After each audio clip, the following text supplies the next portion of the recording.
Ayan guys, pag-usapan natin tong impeachment na inihain ng abogado sa Congress. Impeachment ito ni Pangulong Bongbong Marcos. Bago ang lahat, intro.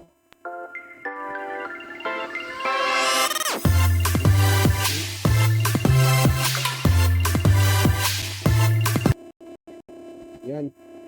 Try ko.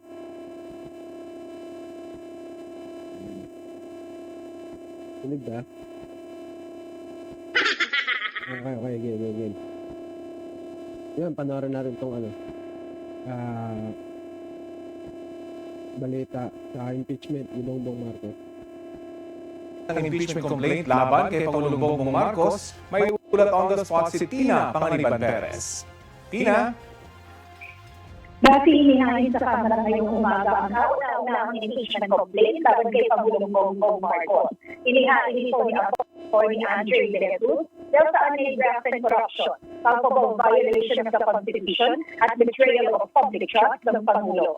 Ayon kay De Jesus, impeachable ang mga sumusunod na ginawa ng Pangulo. Ang pag-utos at pagpayag sa umano'y kidnapping at surrender ni dating Pangulong Rodrigo Duterte. Pagiging umano'y drug addict ng Pangulo na nakakaapektuhan niya sa mga desisyon at liderato ng Pangulo. Pagkabigo ng Pangulo na ibito ang mga unprogrammed appropriation at iba pang annual unconstitutional na provision ng 2023, 2024, 2025 at 2026 budget, pagbenepisyo sa mga kickback mula sa budget insertion at ghost flood control project, at pagtatag ng Independent Commission for Infrastructure para kanlungin umano ang mga kaalyado. Sabi ni De Jesus, nagpakita ang Pangulo ng pattern ng katiwalian, pagtataksil sa konstitusyon at moral unfitness. Wait, sino ba itong naghain na to? Diba ito yung si Kong Tractor. Ay, yari ka na naman dyan. Ha? May kialam ka. Dami ka dyan, madali ka dyan. At ang patuloy raw na pananatili ng Pangulo sa pwesto ay makakasira sa demokratikong pamamahala, kaya nararapat. Kasi nga, tatamaan ka. Ganun lang yun.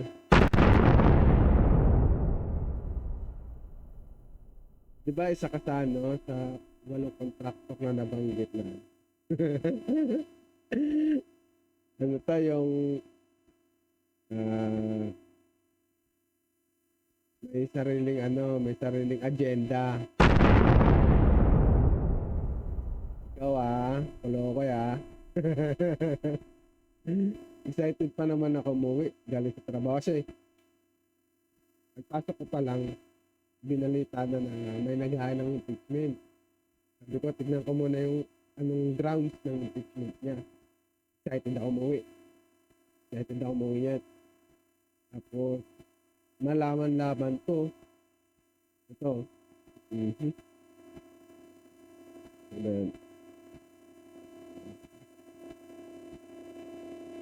nalaman ko ito pala yung grounds ng impeachment niya.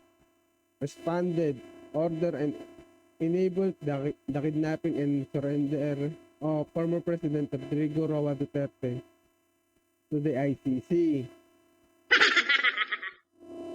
Yung mga gantong ako sa Pangulo, alam ko pinulot lang ko sa Facebook. Pinulot lang siya sa Facebook. Itong kidnapping na to, matagal ng naratibo to. Arrested si Digong. Hindi kidnap. 26 na, bobobo nyo pa rin. DDS talaga, tanga. Responded is a drug addict whose condition impairs his judgment and leadership. Wow. Akusa kayo ng akusa. Wala naman kayong katibayan. Sabihin nyo na naman, sinabi na ng kapatid si Jaime Si Jaime, ulit ko na sinabi.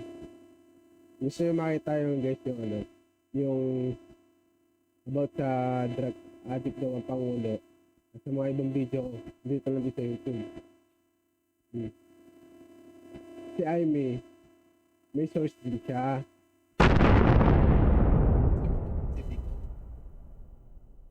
Si Digong naman, ang source niya, si Jonathan Morales. Yun yung PDEA leak. Tapos, diba, nung kumalat yung PDEA leak, naglabas sila ngayon ng algoronic video ni Bongbong Marcos, which is AI. Pumatok, hindi. Nga. Ano pa? Si Maharlika na rin mismo nagsabi. Diba? Kasalanan ito ng PDEA leak. Sabi niya, hindi niya naman nakikita yung PDEA leak. Kung ano yung mga nakasulat doon. Tapos ipinalat niya, pinake news, fake news, nag-spread siya ng fake news patungkol doon. Kaya yung mga DDS, kinagat din. Alam mo naman mga DDS, madali mais kami mga yun. Maynila. Responded to fail to veto and program appropriation and other unconstitutional provision of the General Appropriation Bill for 2023, 2024, 2025, 2026. Diba may decision ng dito? Supreme Court. Sa ano na to?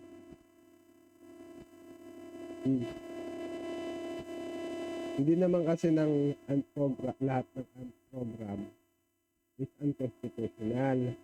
Lalo na pag yung unprogram na yan is merong line item. Hindi naman kasi pork barrel ang government yan. Unconstitutional yan. Wala siyang line item.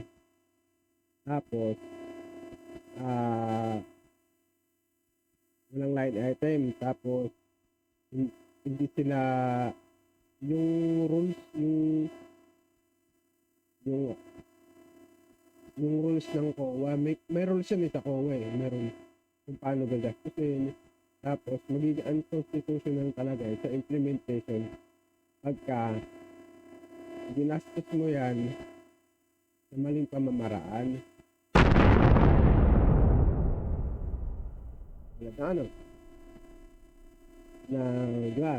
Ang program, wala siyang line item. Pwede mo siyang gastusin dito, ganyan. Yun ang unconstitutional. Ang program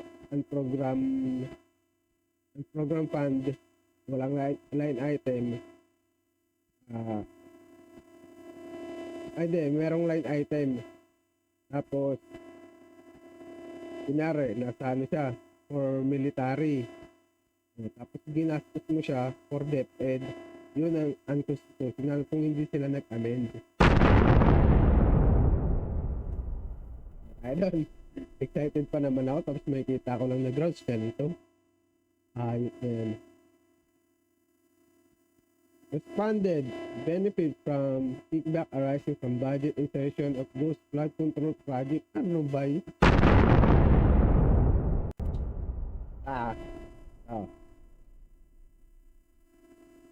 Si PBBM ang nagsiwalat ng maanumalyang flood control. Diba? Kung hindi niya yan, kung talagang nagnanakaw yan si PBBM, hindi niya isisiwalat yan. Simpleng logic lang, makikisali sa hatian yan.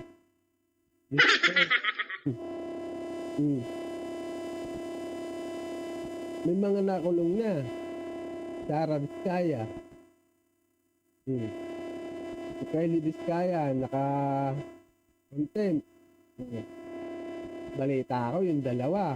DPWH, kinuha ng NBI. Tapos yung isa pa. Ito.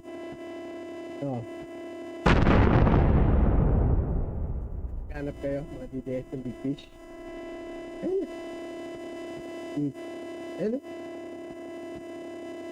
Ano? Ayan na, bisyo. Diba? Sariwang-sariwa pa, galing labas.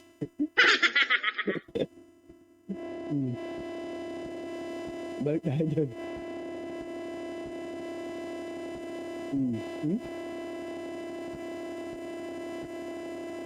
Ito siguro yung sinasabi nila.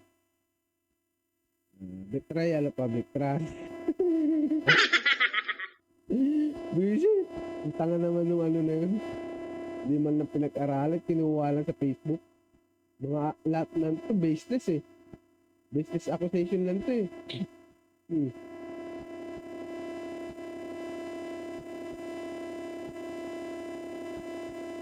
Gagawin natin dyan.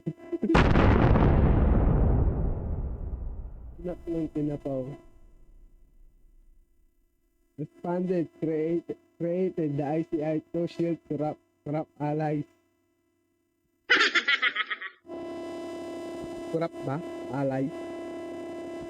Sino ba yung allies niya? Si Tis? Si Joel? Si Jinggoy? Si Saldi ko. Yung ICI na yun, walang pinipili yan. Ano yan, inimbestigahan din nila si Martin Romualdez. Anong alay? Ito yung sikong talaga, ano eh, bakit tatamaan na, gumawa ka na ng hakbang mo sa rin. So dyan talagang DDS ka. Ganun lang talaga. DDS, totoo yun guys, DDS siya. Napapanood nyo rin yan. Pinanood ko muna kasi si, si Coach Jarrett. Tapos, nagano ako. Sa kanya din kasi ako kumuha ng idea. Ano rin mo, yung ba yan? PPP na suot ni Pulong. Ayun. Nakikita mo yung nag-file ng ano, yung hindi yung abogado yung isa, yung contract, yung congressman. Nakikita mo na under siya ng PPP. Yun. Wala to, business to, hindi to ano. Better luck next time, BDS. Wala to. Kaya matutulog kami ng mapayapa.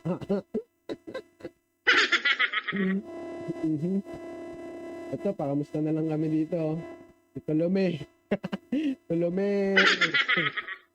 Mukhang ano mukhang di mo bra yung anting-anting ni Tolome. Anak ka ng teteng.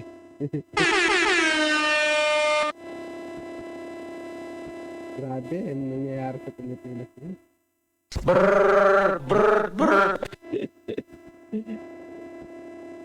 Lahat ng pag-aakasa nila sa Pangulo, sablay. Ito pa.